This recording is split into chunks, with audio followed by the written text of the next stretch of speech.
We will also be talking about Town Fork Creek, so many other neighborhoods here in Kansas City's 5th District, 3rd District, and here on the east side of Kansas City.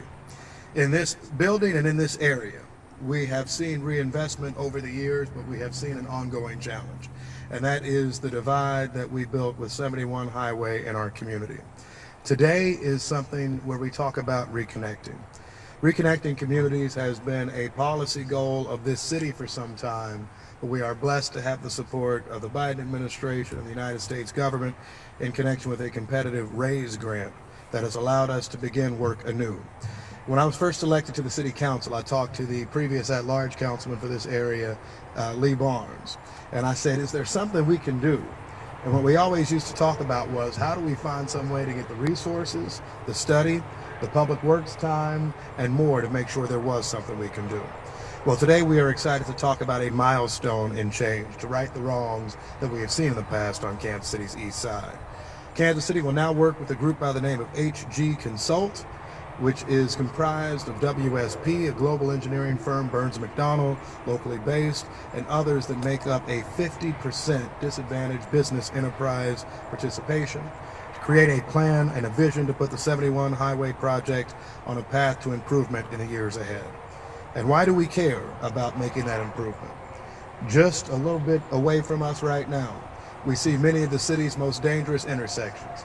We see where we have had people killed in accidents, we have had people injured, we see public safety challenges, we see environmental challenges. Children in this area suffer from higher asthma rates, and anybody who has ever tried to walk across the highway understands just how frustrating and challenging it is. Sometimes when I think about my time growing up in Kansas City, I feel like I was uniquely blessed to be mayor because I was one of those families that moved around all the time. So a chunk of my life was living off of 6613 Askew, just off of 69th and Prospect, and so many other areas, and seeing how the highway was an impediment to getting across the highway to the library, getting across the highway to the park, and any number of other challenges along the way, or trying to go the other direction. This gives us a chance to try to make a difference today, and I'm proud of everyone who was part of applying for that project. That includes the city councilman for this district at large, Darrell Curls, who has come into office hitting the ground running, realizing that there are changes that need to be made and doing them every week at city council. Our public works director, Michael Shaw, and his team, who, when we said, Michael, we want y'all to just figure something out, they are doing it. And our neighborhood leaders like Miss Darlene, who have said for years that even though there were mistakes made in the past, we can do right by the people who live in this community and these neighborhoods. People may ask, all right, so what's the goal? What are we going to do eventually? The goal is this, that we see in more situations people actually driving through our communities to shop, to stop, to invest. We want to see more walking and pedestrian-friendly opportunities long term. And we want a community not just to be characterized by the highway that cuts through, but of the neighborhoods that have been part of this community for generations. Those are the steps that we will take. We're working with MoDOT, the United States government, the city of Kansas City, our neighborhood associations, and our community. For those who have questions, we'll be getting out in the community more and more, having neighborhood convenings to make sure we hear from you about what you want, what business development you want. And we will make sure that this dovetails with our investment on the Prospect Corridor long term. This is the city doing right.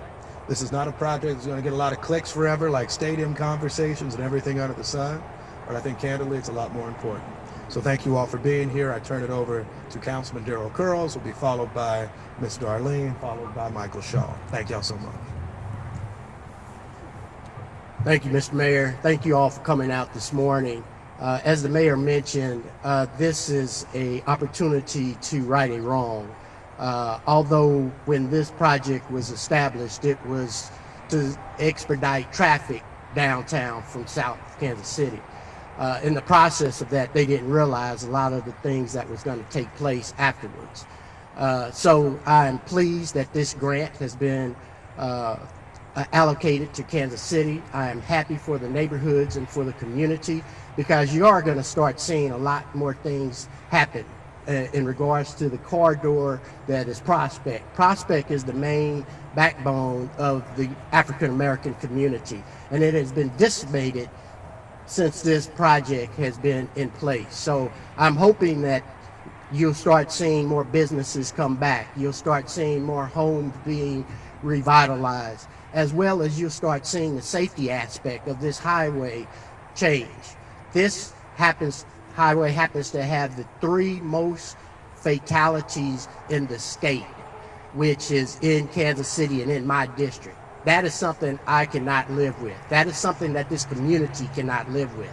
So we're going to make sure from a city council perspective and from the mayor's help and from Public Works and everybody that's been involved with this project that we right this wrong and we help make this community become more thriving and a much better community than what it has been in the past. I look forward to working with the community. This project has community engagement involved, which is going to be something that didn't happen when this project first came about. So the community will have opportunity to share with those individuals that will be instrumental in redeveloping this project to make sure that their input is heard. So I look forward to that. I look forward to a change in this community, in this road, and I'm here to serve as best as I can to make sure that we achieve that goal. Thank you all for coming out. Darlene, yes. Thank you. Thank you, Mayor. Thank you, council members. Thank you, everyone, for coming out today. We're always excited when everyone comes into our neighborhood. Oftentimes, our neighborhood is separated from the mainstream, so we're always excited to let you know that we are here, we are thriving, and the discussions about 71 Highway has been something that's been near and dear to our hearts. I grew up in this neighborhood, so I remember when my friends were displaced. Their homes it took years for the homes to really be torn down or for anything to be built up. So it was a long time coming. When 71 Highway came through, we were, it was kind of a bittersweet because it was a way to get people into downtown and help keep the city growing and moving. But unfortunately, we had folks that were displaced, homes that were torn down, a lot of blight happened in our neighborhood, and it still is a lot of blight in our neighborhood. So I'm here to kind of challenge the folks in the neighborhood, our residents and our community members to get involved. The mayor and the city has given us an opportunity to have our input as to what is going to happen to 71 Highway. And I do hope that it will be able to connect us even more, because I'm in Town Fork Creek neighborhood and we're split between 71 Highway. We got a little bit on Prospect, and Prospect is a corridor that I sure hope to see thrives and builds. So thank you very much. Good morning, Michael Shaw, Director of Public Works. First and foremost, you have to give credit to our leadership, our city council, for having the vision and the foresight to really push this issue and give us the support we needed to go out and get the grant that has been received. The idea behind what we're going to do is to be a collaboration between community and government to actually heal the wounds of days past. And how do we do that? We do that through working and engaging and understanding what the outcomes are. What are our challenges? We have some of the most dangerous intersections in the state of Missouri on this highway. We have high asthma rates and high rates of morbidity in terms of people's life expectancies a lot lower along this corridor. Economic disinvestment, lost economic, generational wealth has been lost through this project. And probably one of the things that is less talked about is highways are the most, where you find the most litter amongst any community is in and around highways, and it goes right through these communities. So living in and around blight. So we can actually do something to solve several problems by actually addressing this one infrastructure that's here. We did obviously award it to HG, award this contract to HG. Significant amount of community engagement is going to be involved. So we really are going to be looking for the community to be highly engaged in the solution. Without the community, we cannot solve this problem, because this solution is for this community. And we'll be glad to answer any questions that you may have. I know that Mr. Mayor's got a lot of answers. I do want to note one thing, and I thank Darlene Guest for giving us the historical context. I encourage all of y'all to look at this poster board and think about the people in the houses that were there. And I wasn't alive for the time when the houses were sitting there like a ghost town. When my family lived here, and we're talking about how for years, and you talk about how things become the way they are now, If you have just a dead neighborhood sitting somewhere that tells people y'all should go somewhere else, and so much of our community, particularly our black community at the time, left Kansas City altogether, Grandview, Lee Summit, so many other spots, and how we are, I know Councilman Curls and I work on this every day, trying to get people to come back and take a look. And I hope this is a big part of all of that. I also really want to thank our staff. If it's not clear, this was a competitive program, a very competitive program among American cities. And so it was hard work by them and others to make sure we wrote this out. The final thing I will say is actually a few weeks ago, Councilman Curls, I think, gave some impassioned comments in a city council legislative debate about the 670 bridge cap downtown. Fine enough, meritorious project, but he made the note of we need to have that type of investment in the 5th district and the 3rd district. That's why we're here today. And my hope is that our work continues so we are getting those types of dollars, that type of investment. And frankly, downtown, we have been blessed by public-private partnership, several tens of millions of dollars invested from the private sector. You know, a lot of people talk about diversity. A lot of people talk about investment in communities. I invite our business community partners to be stakeholders in the work that we will do here as well to make sure that everybody is investing and making Kansas City better long term.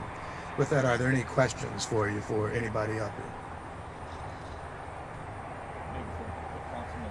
Yep. You would do bridges or more stoplights or taking out the stoplights? Well, I envision that the work will be done. I think that the community will had some involvement with that, but I'm hoping that whatever the design comes is that it's going to be more safer. If that means that we have to put bridges in order for people to be able to access each side of it, then we'll take a look at that. The developers will take a look at that, but I want a design that's going to make it safe so that people not only that are driving are safe, but those that live in the community and that have access to being able to get across from one side to another. So if that means bridges, if that means taking out stoplights, whatever that entails, I hope the community shares that with us and we can make some type of design that will address that. Yes. I understand from the lawsuit, Yep.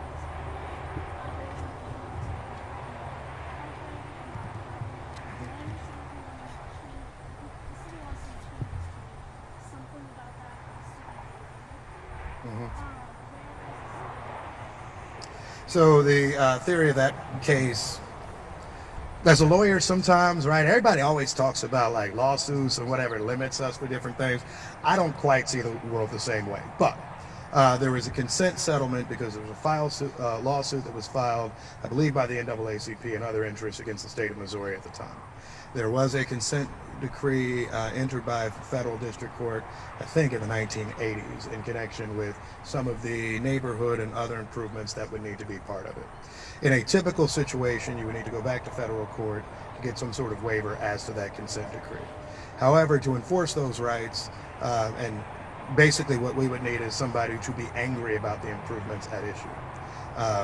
The reason that we are doing all of this community engagement is actually because we want to make sure, unlike perhaps in the past, the community is at the forefront of that conversation. And so I say all those words to suggest the following. One, I don't think you need to actually have a new lawsuit in federal court and we need to wait however many years to try to get something done, something those of us in Kansas City know all about from school district litigation and others over the years. I think what we do need to do, however, is to make sure that we're following in the spirit of the consent decree.